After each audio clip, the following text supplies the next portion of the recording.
Hay una magnífica escena de la novela de Nikos Kazantzakis, Sorba el griego.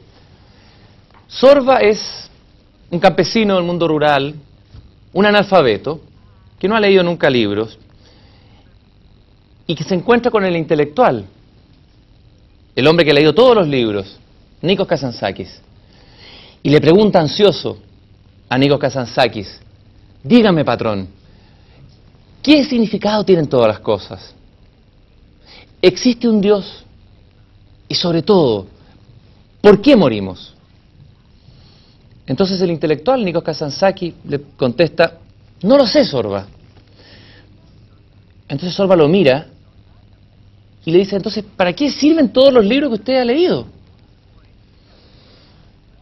Y Kazantzakis, de una manera muy intelectual, le contesta: esos libros hablan de la perplejidad del hombre ante las grandes preguntas. Y Sorba el griego, encolerizado, golpea el suelo con un pie y dice: me importa un comino la perplejidad del hombre. Sorba el griego quería respuestas. El hombre siempre ha hecho preguntas que le han quemado el corazón, desde siempre. Los niños nos hacen preguntas que a veces no podemos responder. Parece que hubo un tiempo en que la filosofía respondía a algunas preguntas, o por lo menos encaminaba hacia esa respuesta. Pero parece que hace mucho tiempo que la filosofía ya no da respuesta a la pregunta que se hace la mayoría de los seres humanos que no estudian en las academias de filosofía. Y para conversar sobre la relación entre la filosofía y la vida, entre el uso práctico, directo, en ese tesoro que es el pensamiento humano, como un capital disponible para cada uno de nosotros, para responder las preguntas que nos queman todos los días, tenemos la suerte de tener aquí en el programa a Lou Marinoff, profesor de filosofía en el City College de Nueva York, presidente y fundador de la Asociación de Filósofos, consultores de filosofía. Esa sería en realidad la verdadera definición. Es conferenciante, es educador, un apasionado de la filosofía, y ha publicado un libro que produjo un remesón de alguna manera en el mundo académico, que es, y que lleva por título Más Platón y Menos Prozac. La mayoría de nosotros conocemos el Prozac, no sé si todos conocemos a Platón. El Prozac se ha hecho muy popular en el último tiempo, lamentablemente en nuestro mundo. Este libro tiene más de 200.000 ejemplares vendidos. Y Lou Marinoff acaba de publicar Pregúntale a Platón, cómo la filosofía puede cambiar tu vida. Quiero agradecerle a Lou Marinoff su presencia aquí en esta conversación. You're very welcome, Christian. Lo primero que quería preguntarle, te puedo tutear, ¿no, Lou? Sí. Sin problema, ok. Lo primero que quisiera preguntarte es, ¿cuál es tu reacción a este diálogo entre Sorba, el griego, el analfabeto que quiere responder las preguntas, y Nikos Kazantzakis, el intelectual, que por honestidad intelectual tal vez habla de la perplejidad, pero no da respuesta a las preguntas del hombre? This is a beautiful anecdote, and it illustrates the two facets of the human being, which are complementary, like two sides of a coin. We have the so-called peasant, the uncultured man of great instinct and common sense, who nonetheless has faith in what he cannot understand. And we have the other side, which is the cultured man of the world, the sophisticated intellectual, the man who's read too much, perhaps. And for him this has raised only doubts.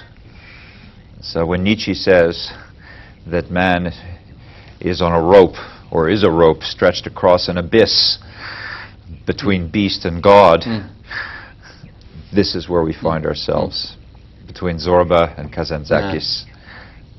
Ahora, Lou, de alguna manera lo que tú has hecho en tus libros es tender de nuevo un puente entre la filosofía, el pensamiento y la vida cotidiana. ¿Cuándo se produjo esa separación entre el pensamiento y la vida cotidiana, entre las preguntas de los filósofos y las necesidades de respuestas de la gente común y corriente? Now, this is a very good question, too. And historians will argue about the precise date. But I think it's something that began early in the 20th century. And it began really with the successes of science and technology applied particularly to the social domain. The extension of positivism and the hope that just as natural sciences gave us great explanatory power over processes in physics and chemistry and biology, so it was the hope in the 19th century that so-called social sciences would explain the human psyche, sociology, economics, and politics. But actually that enterprise has failed.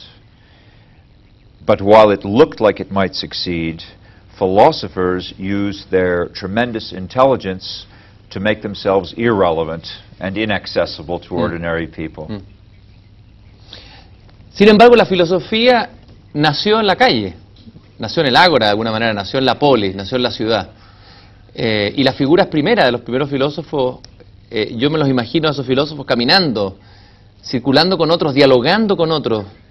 ¿Cómo era la filosofía en el alba de la civilización, en el comienzo de la civilización? Well, we can imagine it just as you say. The dawn of civilization didn't produce philosophers. It produced myth.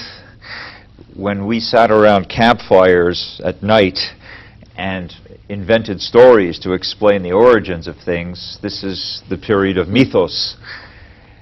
And it gave rise to logos, I think later that same day, in the morning sometimes.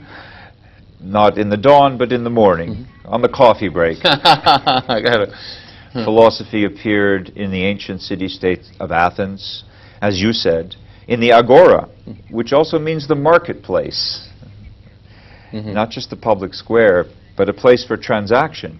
And not just transaction of material things, but transaction of ideas. And it continued at the same time it was developing in India with the forest sages who also wandered on pilgrimages, learning and teaching.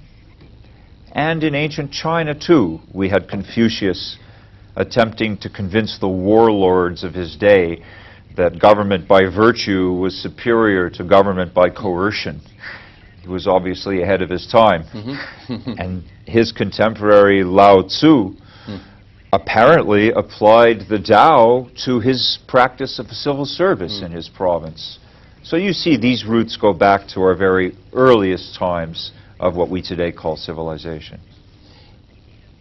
Qué impresionante que este nacimiento del pensamiento haya surgido del pensamiento más fundamental, más fundante.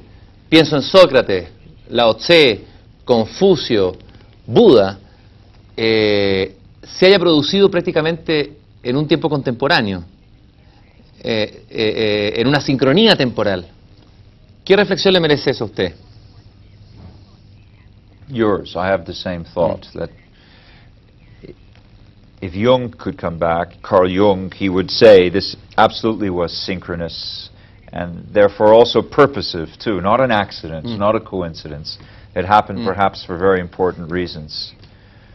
But it also needed some stability and some luxury in order for us to have a meal and a roof and clothes and really have a little bit of luxury to be able to use the nobler parts of our brains to contemplate such things. ¿Qué es lo que trajo, qué hizo aparecer la filosofía en Occidente? ¿Qué trajo que no teníamos antes? Y que de alguna manera cambió nuestra vida, nuestra manera de ser, la manera de ser hombres en la Tierra. Well, this is a very complicated question, and the history of ideas has been studied and written about at length by scholars. and by philosophers too. We have to credit the Roman Empire with carrying the Greek ideas very far. And also, after the fall of Rome, of course, we have to credit the Church to a certain extent, because philosophy and theology were close for a very long time.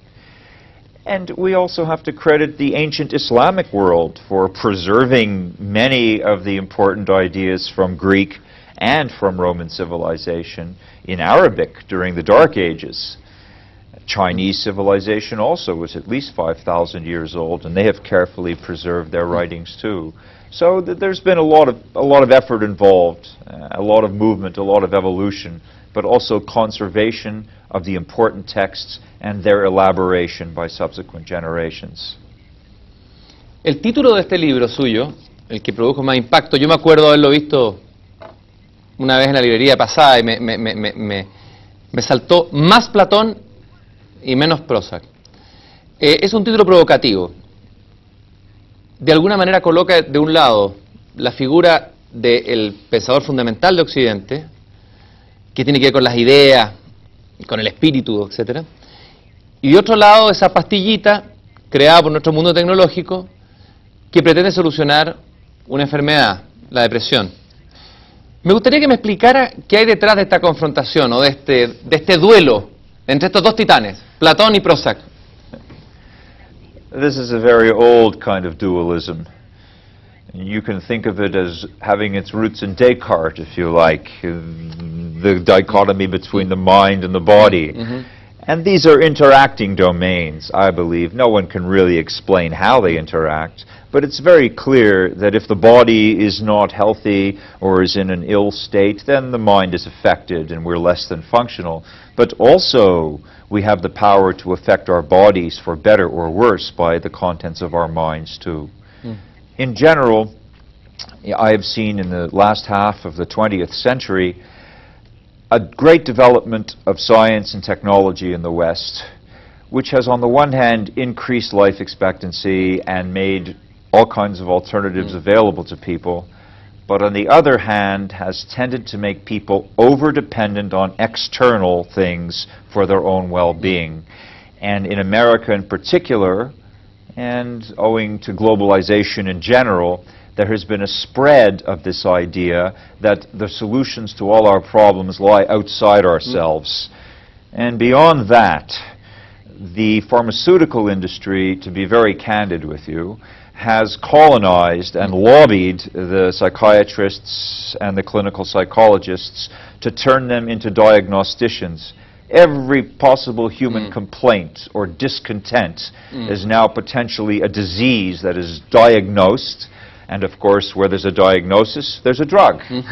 So we have a generation of essentially licensed drug pushers who are helping to spread this. It's very good for business on the one hand, but not so good for the human soul and the human mind on the other. De hecho han aparecido multitud, miles de enfermedades nuevas, de clasificaciones, de taxonomías, de enfermedades, incluso algunas de nombres muy ridículos. No sé si usted podría dar algún ejemplo, pero qué sé yo, uno tiene un problema con un hijo y aparece el síndrome, un problema con un hijo, el síndrome, el problema con el hijo adolescente. Hay pastillas que han aparecido ya en el mercado para situaciones que antes se curaban a lo mejor con la sabiduría del abuelo en la familia o con qué sé yo. That's right. And you've raised lots of issues, but I mean, part of the problem of the success of the Enlightenment project has been the success of individuals and the transcendency of the individual over the family and over the community. But it's gone to an extreme now, where in search of ourselves we're willing to disregard other people, and this undermines the social fabric in a severe way. But your main point is very well taken. If an adolescent is rebellious, merely being what we all are in puberty, which is reckless and disobedient and testing the limits of authority, in order to discover our own limitations, this becomes diagnosed as an illness. And children are being drugged with Ritalin. 15 million American children every day are being drugged with Ritalin. And if the parents disagree with this treatment, this is also diagnosed as a disease. It's called non-compliance with treatment disorder. So if you agree with the system, you're diagnosed and drugged. And if you disagree with the system, that's just one more illness. So people lose the capacity to exercise points of view or to think independently. We all become cogs in this great technological machine. Voy a hacer una pregunta bien directa y bien prosaica. Voy a aterrizar esto. ¿La filosofía puede curar la depresión? ¿Puede ser una alternativa, por ejemplo, a la psicología, al psicoanálisis y al Prozac, efectivamente? ¿Y en qué sentido? Me gustaría que me explicara eso. Those are 5 questions, I think, but cure, no. I would not say that we are curative. I would say that we can do what Socrates hoped can be done, and that is to be midwives who induce the inner wisdom of our clients to cure themselves. That's definitely something that works. We are not seeking to replace psychology or psychiatry or psychoanalysis. These are all important pathways for understanding different aspects of ourselves, but we are functioning as an alternative that has been missing for a very long time. If you go to New York, or I'm sure on the streets of Santiago, you will find people who are undoubtedly mentally disturbed. We are not denying the validity of mental illness. If I take you on a tour of the New York subway, then you'll see people who need Menos Prozac and Menos Platón, inevitably. But seriously, for most of us, there's a great power in ideas, and the philosopher has the ability to awaken ideas in the mind. In the long run, we are governed by our principles, not just by our appetites and our emotions. Aparece una nueva figura, digamos, a ver, si alguien, cualquier ser humano tiene un problema, o, a ver, de sentido, o de tristeza, o de depresión, puede que esté el cura en la iglesia. Antes existía el cura en la iglesia, el confesor. Bueno, luego llegó el psicólogo, el psiquiatra, el médico, el psicoanalista, el chamán, bueno, hay una cantidad, ¿no?, de figuras nuevas. Y aparece esta nueva figura, que es el consultor filosófico. ¿Qué hace un consultor filosófico? Let me give you a metaphor, if I may. Okay? Suppose you have a stone in your shoe, obviously causing you some discomfort. So maybe a figure from organized religion will tell you that you're born with a stone in your shoe. And it's your penance to carry this stone in your shoe all your life and hope in the next life that the stone will be removed by God. Someone else, maybe the psychologist, will ask you, how do you feel having a stone in your shoe? Tell me all about the emotions of having a stone in your shoe. And maybe the psychoanalyst is going to say, you know, when you were a little child, you know, tell me how you came to have this stone in your shoe, and what makes you say that you have one anyway, and all of this sort of questioning. A philosopher is much more likely to tell you, especially an American pragmatist like myself, take the stone out of your shoe, and then start living. Ahora, no toda la filosofía es pragmática. Y aquí me gustaría quizás hacer un recorrido por la historia de la filosofía e ir viendo cómo en la historia de la filosofía, en los grandes pensadores, hay recursos tal vez para enfrentar problemas que no necesariamente son síndromes ni enfermedades que nos lleven al psicólogo o al psicoanalista. Y quizás podríamos partir desde muy atrás. Partamos del principio. Ya hablamos de Sócrates, pero partamos de Platón. Tal vez reivindiquemos un poco a Platón, puesto que ha sido tan golpeado en el último tiempo y tan desprestigiado por la filosofía postmoderna, ¿no es cierto? ¿Qué es lo que hay en Platón, o en la filosofía de Platón, como recurso para mejorar nuestra vida? Para vivir mejor, digámoslo directamente. Sure. Well, living better is one of the goals in the ancient world. Philosophy was a guide to the art of living. The whole idea was to treat life as an art form, perhaps the grandest art form, and to make of your life a work of art. And so, of course, we need aesthetic guidance and ethical guidance and other things in order to do this. Plato, I think, is in such disrepute with the postmodernists because Plato asserted the existence of reality. If we remember the cave, in Plato's cave you have the world of appearance, which is very fuzzy, very unclear, and that's inside the cave. Culture often has this effect on us. Language, discourse, narrative, and all the tools of postmodernism actually chain people to the cave wall and make them think that everything is a matter of social constructs. Outside the cave, there is a world of unchanging eternal forms which illuminate truth and beauty and justice for us. Plato's idea of education was that it would lead people out of the cave, out of the world of appearances, and into the bright, beautiful, and harmonious world of reality, where their souls would be balanced, and therefore where society would be balanced. Postmodernists find this revolting, so they are actually bringing people back into the cave so that they can be kept up against the wall with discourse, as opposed to let out with illumination. Pero, y tal vez aplicándolo prácticamente, a ver, tal vez con un ejemplo, ¿qué elementos o qué ideas platónicas le ha servido a usted, por ejemplo, para asesorar a alguien en torno a un problema específico? Well, we'll go right back to what you were asking earlier about these diagnoses of so-called disease in our culture. These 15 million children a day who are taking Ritalin and are being diagnosed with ADHD, attention deficit disorders of various kinds. That is an appearance. The symptom is being diagnosed. In my opinion, there's a reality which no one is confronting, and which Plato would demand that we confront. The reality is that the human being, in order to be a functional person, needs cognitive development. And the surest route to that is through the development of natural language, learning to speak properly, learning to read well, and learning to write are all requiring practice and instruction. If you don't do this with children, and instead, as we do in the United States, give them television for 4.5 hours a day, video games, and the internet, visual stimulation will depress their cognitive functions and prevent their cognitive development. Then they can't sit still. And then we diagnose them and drug them. That's the world of appearance. The reality is that the philosophy of education and technology are so impoverished that this so-called epidemic is actually a disease of enculturation.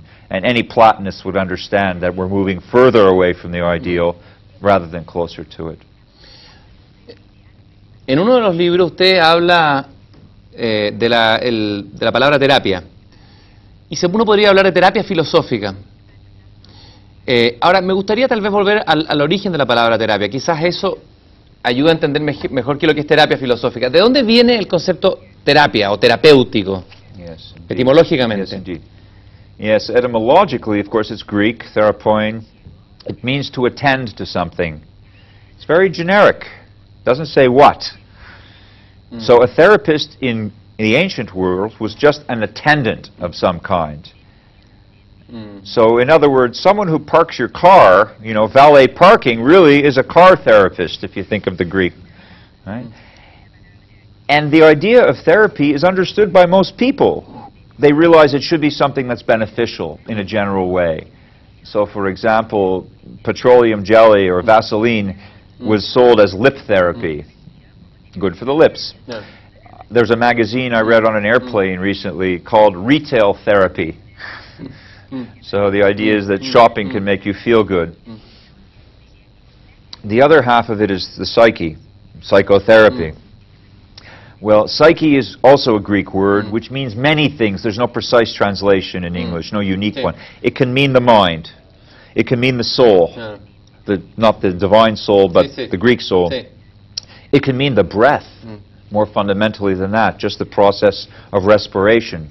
It can mean the character. So now put them together. You have psychotherapist. If someone helps you attend to your character through ethical development, this is a psychotherapist. If someone teaches you meditation or yoga and teaches you to breathe properly and improve your functionality, that's psychotherapy too. Someone who's teaching you to play the flute is a psychotherapist. Certainly your philosopher can be your psychotherapist. But the medical profession and the psychological profession have appropriated words, appropriated meanings, obviously in order to designate some kind of turf. And so we need to break down these barriers in order to return words to their more original meanings. Un sentido hermoso de psicoterapia sería tal vez atender al alma, ¿no es cierto? Escuchar al alma, escuchar a la propia alma. Y tal vez ese sea un tema importante en lo que estamos conversando. Normalmente la psicología y la psiquiatría y el psicoanálisis, tengo la impresión, han tendido a buscar las raíces de nuestros males, digamos, de nuestras angustias, en alguna enfermedad o en alguna causa incluso física. Pero hay angustias que tienen que ver con angustias metafísicas o angustias, incluso uno podría decir filosóficas. ¿Cuál es el sentido de la vida? ¿Por qué morimos? Que todos tenemos angustias y que son fundamentales. ¿Cómo? Yes, but again, you know, it really depends on the reality of the person's problem. This anguish might be, as you suggest, for example, a case of existential angst. If someone really has angst about the meaning of the universe or their purpose in life and so forth, then maybe they really do need help from the existentialists, and that's their source of succor and of deliverance. Or in fact of making the angst worse in order to have a breakthrough, to explore that abyss. Sometimes that's the way out. But on the other hand, it's also true in the United States, for example, that about 10% of people who voluntarily go to psychiatrists for anxiety are really suffering from a neurological disorder. Anxiety itself can be a symptom of an underlying disease, which might be worse. So in an ideal world, in a Platonic world, we would have a gatekeeper, and you would come to this person with angst or anxiety, and they would ask you some questions and give you some tests, and then help you decide whether maybe you should see a physician and be tested for a neurological problem, or see a psychologist because maybe you simply have acute emotional distress or panic, or maybe you just have existential angst, in which case a philosopher is your best route.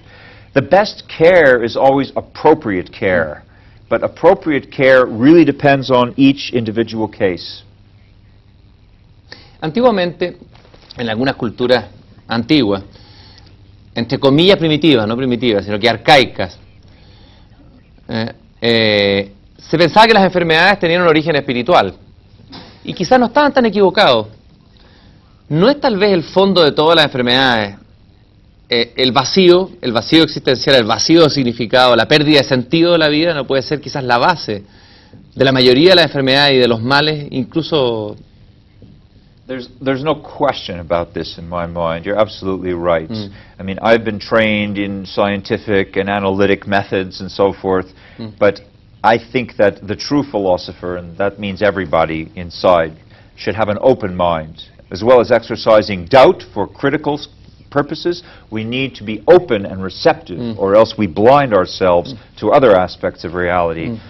I think that so-called shamanism has within it many secret teachings which put people in touch with nature and the power of nature.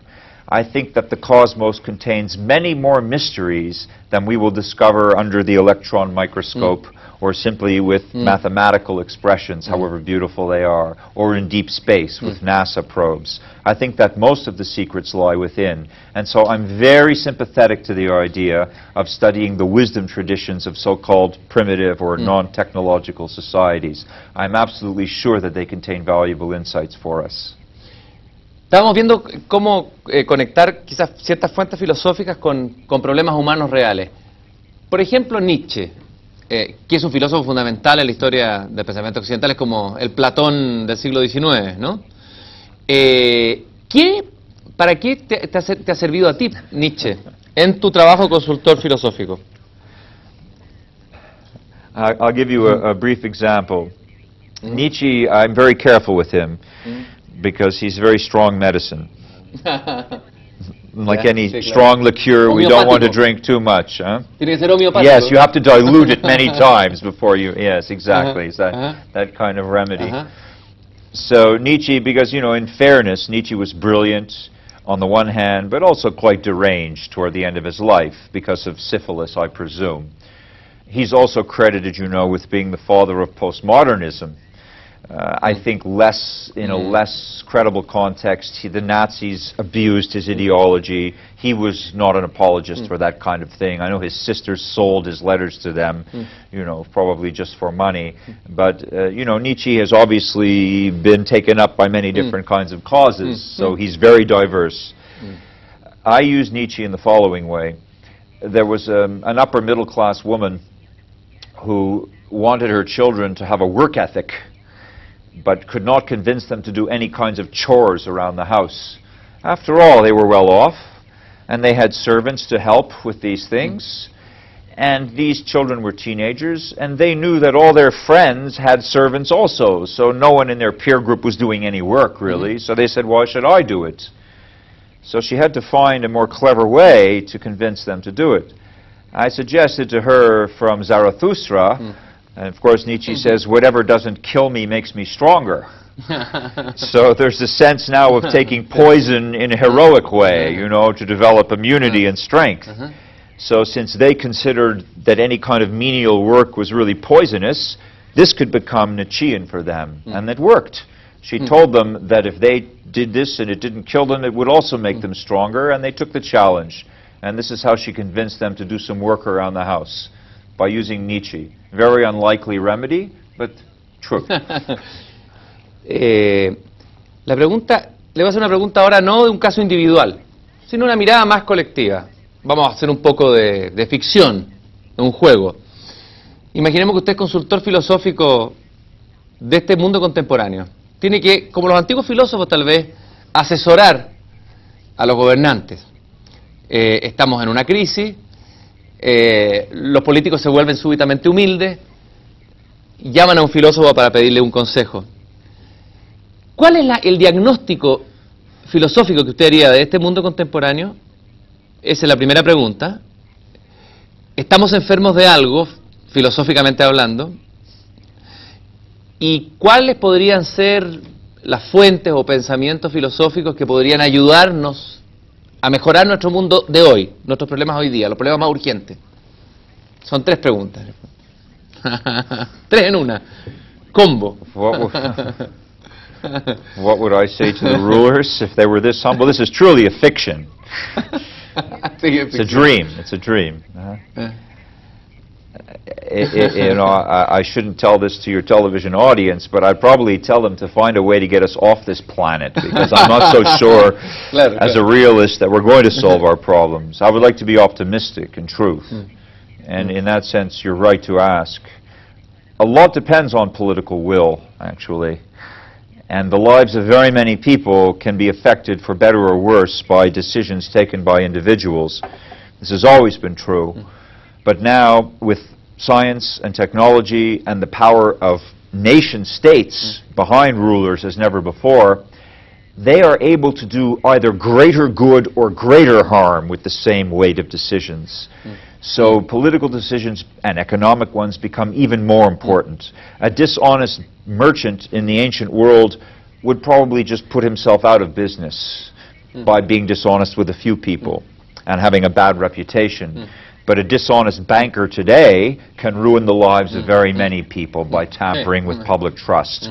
So technology and the interconnectedness of the global village gives us much more latitude to do great good or great harm. So I would say to them, first of all, we need to be very careful about what we suppose to be right or wrong. This leads to your second question. When we so-called make our diagnoses or our evaluations of social problems or economic problems, we need to be very careful about what we're identifying as problematic.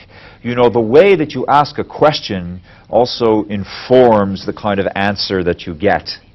So it's essential that we formulate questions in an appropriate manner in order to identify what are really the problems and not just the symptoms. This is very complex, but it has to be done.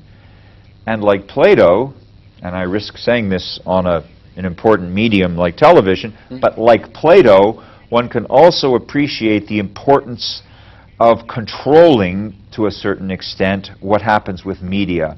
People depend more and more on newspapers, radio, television, websites for their information of the world. There is so much information out there that we need these executive summaries. We need the 50 minutes or the 10 minutes or the web page to condense material. But the media is so powerful that it also sometimes has its own agenda. And it can inflame intolerance and foment conflicts which are actually needless. And politicians, as much as anybody else, insofar as they depend on the vote, are also at the mercy of people who sensationalize the truth only for profit. So this is a great danger. And politicians also have to find a way to allow for freedom of expression, which I defend, but also not to allow people to become needlessly inflamed and needlessly in hateful states of one another because of what the media portrays to them. Human beings can always sit around the table and dialogue from any two cultures, but if they're portrayed as enemies, then they may become enemies. So that's a great danger too. So what can philosophy offer? Well, a lot of things.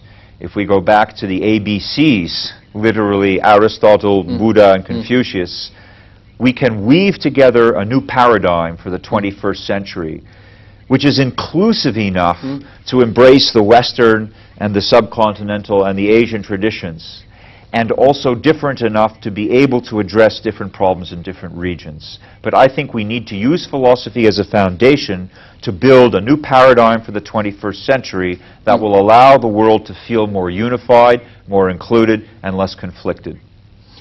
Pero ¿qué libro, si usted fuera el consultor filosófico global, le haría leer tanto a Bush como a los dirigentes de Al-Qaeda? ¿Qué le haría leer? ¿Marco Aurelio, Cicerón, Epicuro o los chinos? ¿Qué haría leer así? For Bush, I think he needs a few more simple books to start with before we jump to Marcus Aurelius. Americans, you know, are great people, but they don't necessarily love books as much as the rest of the world. So their educational system is very deficient. I think that Bush would need perhaps some simpler works before he approaches the more complex ones. Or maybe I should give him this. And Más let Platón him, y menos Prozac. maybe that would be good for him. In his case, perhaps more Plato and less religion. I don't know. ¿Y qué le haría leer usted al líder de Al-Qaeda? Well, here you're really putting me on the spot. I was in Egypt, you know, in April, and actually I was asked, among other things, to explain, not to defend, but to explain Bush's foreign policy to about 250 Egyptian administrators. And I did so, and we had a really good dialogue. In the end, they merely conceded that they preferred me to Bush, but they didn't necessarily agree, of course, with the American perspective. The problem with religious fanatics, if Al-Qaeda is really that, and I don't think they are, I think they're using religion. I think they've hijacked Islam itself, because I have many Islamic friends who are very wonderful people who, just like Christians who practice real Christianity, are wonderful people. Anybody who practices the core principles of their religion is really a human being in my terms, because they all teach the same thing anyway. But if Al-Qaeda will not talk, if Al-Qaeda's mission is only to destroy us, and in the process destroy Islam's credibility, then what can you say to them? You can only talk to people who want to talk to you. It takes one person to make war, but it takes two people to make peace. But I would say to the Islamic world in general, one book cannot contain the answers to all our problems, with respect, whether your book is the Torah or the New Testament or the Quran or whatever book it is, Bhagavad Gita. Even so, in America we publish 300,000 books a year, and that's not enough to capture the understanding of the cosmos. If anyone thinks that one book does it, I think this is a recipe for misunderstanding. En este libro y en este también usted acude a dos fuentes, Occidente y Oriente. Y me doy cuenta que usted se ha interesado mucho en el pensamiento, en una filosofía propia que se ha cultivado en China, en paralelo y distinta que la filosofía occidental. Hay un pensamiento ahí evidentemente muy importante, en el mundo hindú también. Concentrémonos también en la filosofía china. Creo que es interesante entender a los chinos, sobre todo en estos días. Hay que entender su cultura y sus raíces, ¿no? ¿Qué le interesa a usted de esa filosofía? Oh, how much time do we have? This is Pero usted tiene la capacidad de ser sintético, Yes. Well, first of all, it's an old civilization, one of the oldest on Earth, and they have great, great traditions.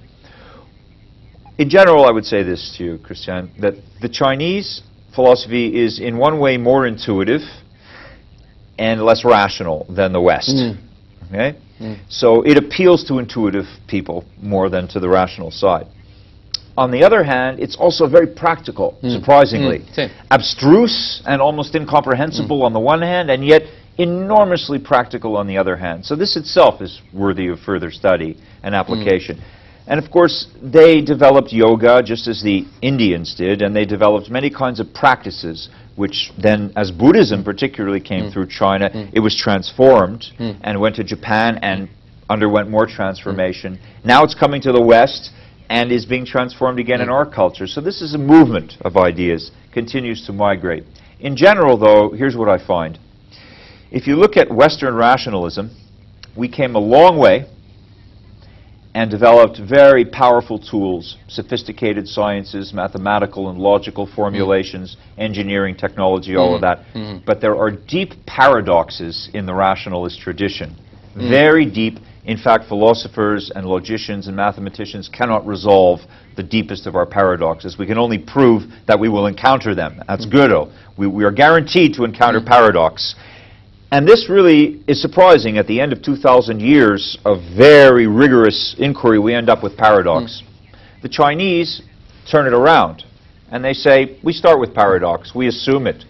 The first verse of the Tao Te Ching says that the Tao that can be defined is not the true Tao. So whatever we say about it, we're wrong. We know it's there, but we cannot capture it in words.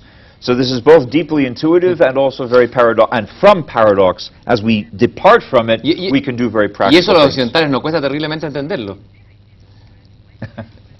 Es difícil para nosotros, significa un salto, hay que dar un salto cuántico, filosóficamente hablando. But East and West is also a fiction, so it's difficult to understand this with the Western mind, but all you do is turn your chair and face the other way, and then you use your Eastern mind, and then you'll see it immediately. For example, if we talk about a beautiful sculpture, in Plato's tradition, of course, we end up with Bernini, probably, or Michelangelo, because they are the greatest realists. They have captured most of the essence of the human form with their beautiful renderings. So we say, this is closest to the pure form. The Taoists say, no, no, no. The perfect sculpture is the uncarved block. It's the block. That's why is that perfect? Because it contains all possible sculptures. It contains an infinite number of sculptures. And so that is perfection. Once you sculpt a block, you actually are including one and excluding all the others. So how can it be perfect? See, it's a very different way of looking at things. Very beautiful, I think. Bueno, y quizás estaba pensando que el pensamiento chino tiene un gran valor, que es la eficacia. Tengo la sensación de que la filosofía china es tremendamente eficaz. Hay un filósofo francés que se llama, no sé si usted lo ha escuchado, uno de ahora, contemporáneo, François Julien, que escribió un libro sobre la filosofía china y se llama Tratado de la Eficacia. ¿Se podría decir que de alguna manera el pensamiento chino ha sido más eficaz que el occidental? Estoy hablando de eficacia. Yes. Very much so. I agree with this too. And it comes from the Confucian side of things. Lao Tzu is very metaphysical, very abstruse, and, as you say, difficult for the Western mind to comprehend. But Confucius's effect on the East has been even more profound than Aristotle's effect on the West, and that's food for thought. Confucius teaches practical virtues. In the Confucian view, we each have a duty in life, a purpose in life, a station in life, and only by understanding who we are in essence and understanding our place can we relate to others in a useful and harmonious way. So Confucius teaches that the individual who is balanced can have a balanced relation with others. This creates a balanced family. Balanced families can create a balanced community. Balanced communities can create a balanced state. So in the Confucian system, everything comes from the ground up. And by the practice of virtues, we end up with, in fact, a great system of justice. Estaba pensando que uno de los síntomas no quiero decir enfermedad para no caer en el vicio de los psicólogos. Uno de los sentimientos más arraigados en el hombre de hoy es tal vez el miedo. Paradójicamente vivimos en una civilización centrada en la seguridad, en el control. Sin embargo, tenemos miedo. Los occidentales tenemos miedo. No sé si está de acuerdo primero con ese diagnóstico. Well, I agree with your characterization of it, and I agree that the media, not you obviously, but sometimes the mass media does as much as they can to incite that fear, as Michael Moore has pointed out, you know, although I don't agree with him either entirely. However, Westerners deal very badly with death, for example. We expect that our medical technologies will save us all forever. And it's strange to me, people who believe in, you know, religion and in paradise should be willing to die, should be happy to die, you know, so they get to salvation sooner. But not. We're very afraid. People are very afraid of death. And I think that, and that's one of the main fears. People are generally afraid of change. I mean, that's much more of a problem for us philosophers. We don't know the answers about death. I don't pretend to know. I hope there's more than this. Even this is great, but I hope there's more. I don't know, however. But as far as change is concerned, I do know change happens to us all. And some changes are legislated by nature. Other changes are legislated by us. And if people would take the trouble to examine the cycles that underlie natural processes and to understand change in a much more philosophical way, then they would be less afraid when suddenly things today are not what they were yesterday. And they would cultivate within themselves a kind of equanimity which would allow them to encounter change with calmness and also with whatever else is necessary in the situation, whether it's courage or compassion. But fear, like anger, is a kind of mental poison, and I think it needs to be eliminated from the system in order for the human being to function more fully. But we need to feel a little bit. Brave people are also feeling fear, you know, but it doesn't paralyze them, and I think that's the difference. ¿Y cuál sería la mejor filosofía contra el miedo? Alguien llega con miedo a consultarle a usted. Hay mucha gente que yo conozco que tiene miedo. Miedo a perder el trabajo, miedo a enfermarse de cáncer, miedo a... Por eso las compañías de seguro nos acosan todo el tiempo. Usted tiene solo una consultoría, imaginémonos, una sesión. ¿A qué filosofía la remitiría usted o a qué fuente filosófica para combatir ese miedo? Well, if I only had one session to combat all the human fears, and I could only name one philosophy that was the strongest against it, I would recommend some kind of sitting Buddhist practice, whatever school you like. There are so many.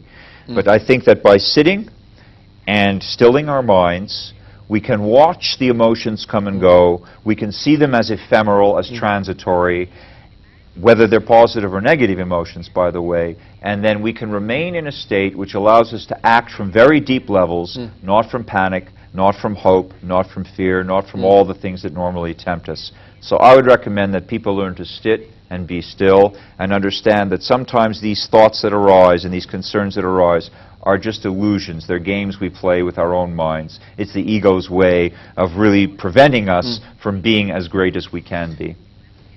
¿Sabes, Lou, lo que tú has hecho con tu libro en la filosofía me recuerda lo que hizo un poeta chileno con la poesía? Se llama Nicanor Parra. Y él creó lo que llama la antipoesía, que es, en realidad, acercar la poesía a la vida, a la gente, a la calle. Y dice, los poetas bajaron del Olimpo. Lo que tú has hecho es bajar a los filósofos del Olimpo. ¿Cómo han reaccionado los filósofos, el mundo filosófico y académico, en la filosofía profesional, ante este intento tuyo de llevar la filosofía a la cotidianidad, a la vida, a solucionar los problemas reales de la gente? Me imagino que no tiene que haber sido fácil eso. In general, well, nothing worthwhile is easy, so, you know, to climb the mountain is also difficult. There are two general ways in which philosophers have reacted. Two ways. The first way, of course, is those who think they're Olympians, and the academics very often think they've taken vows, you know, of irrelevancy or vows of inaccessibility. They want very often that philosophy will be a private dialogue just among themselves. They remove themselves from the ordinary world. But, you know, people have asked for this back. This isn't really me who's delivered this. This is a grassroots demand. Just like people want poets, not every day. You don't want to necessarily live with a poet, but you certainly want poetry in your life, and you want a poet in your village. I think people also have that sense that they also want a philosopher in their lives and in their village. But the academics, some of them, have reacted very badly because they've forgotten that philosophy has two branches, theoretical and practical. The whole is consisting of both. And those who think that philosophy is theory only are misrepresenting the part as the whole. Philosophy is also very practical. So the other reaction has been from many academics who have always wanted to do this, and thanks to a few pioneers, and I'm not the only one, but thanks to a few of us, we have shown a way. So many philosophers in the academy are joining our association, seeking training to be able to render their services outside the walls of the ivory tower to individuals, to groups, and to organizations. And students are coming forward now saying, this is what I always thought philosophy should be, and I want to study it. And we have many demands now from around the world from young, bright minds who will undoubtedly take this a lot further if they're given a chance to study in programs. After all, the university is responsible for educating almost all the professionals that make our society what it is. Why should philosophers be any different? We should also be able to use the academy to train professionals to go outside and deliver a service. And that's personally one of the things that I would really like to see. Bueno, la filosofía ha bajado a la calle, está volviendo a la calle, y a los cafés. Tengo entendido que han proliferado junto con las consultorías filosóficas, los cafés filosóficos. Brevemente, ¿qué es un café filosófico? Sí. Well, philosophers go into bookstores or go into cafes and basically just meet the public. This is like the agora, what you started with, just the public meeting. And people love this. We can facilitate a discussion and we can entertain diverse points of view and keep it on a philosophical footing. I've been doing this in New York. I did the first one in New York. It's about almost 7 years now. Once a month, there's enough.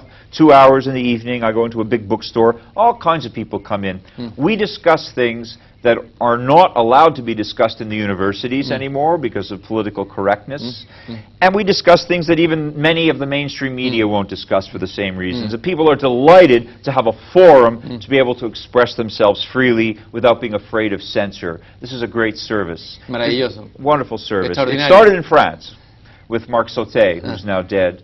And, you know, it's, as you say, it's proliferating all over the world.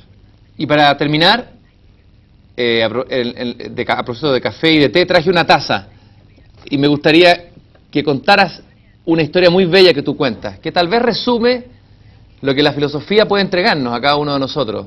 Es la historia de un monje tibetano y una taza de té. ¿Cuál es esa historia, Lou? It is. Thank you very much for bringing this. Normally, we philosophers don't work with props because, of course, ideas are enough for us. But in this case, I don't need the saucer, but the cup is very useful. We'll have to think later of what to do with the saucer. But this monk, at the end of every day, before he went to sleep, he had a cup beside his bed, and he turned it upside down. And then if he woke up in the morning, because he knew that one day he would not, but every morning when he opened his eyes, he turned the cup like this again. So the meaning, well, it has many meanings. One meaning is, at the end of the day, he had filled his cup. He had received everything that the day could bring and had given back to the day everything that he could from himself. So he was satisfied. It was complete. It was full. There was no need for one drop more. So he could turn the cup over in peace and empty its contents. If he died in the night, then he would empty his life too back to the earth and feel at peace. Very beautiful gesture of peace, acceptance, and sufficiency. But if he awoke in the morning, a new day brings with it new opportunities, new ways to give and to receive, and so our cup is empty again and ready to be full of this joyous thing and this mysterious thing called life. No baggage. Every day, empty the baggage. Every day, open yourself to receive life. Bueno, esa historia muestra que la filosofía, siempre se ha dicho que la filosofía nos enseña a morir, pero también nos enseña a vivir. Y vamos a dejar la taza abierta en señal de gracias por lo que tú has hecho con la filosofía, de abrirla y de alguna manera de devolverla de nuevo a la calle donde siempre debió haber estado. Muchas gracias por haber estado aquí en este programa. Muy amable. Muchas gracias. De nada. De nada. Thank you. Thank you. Okay.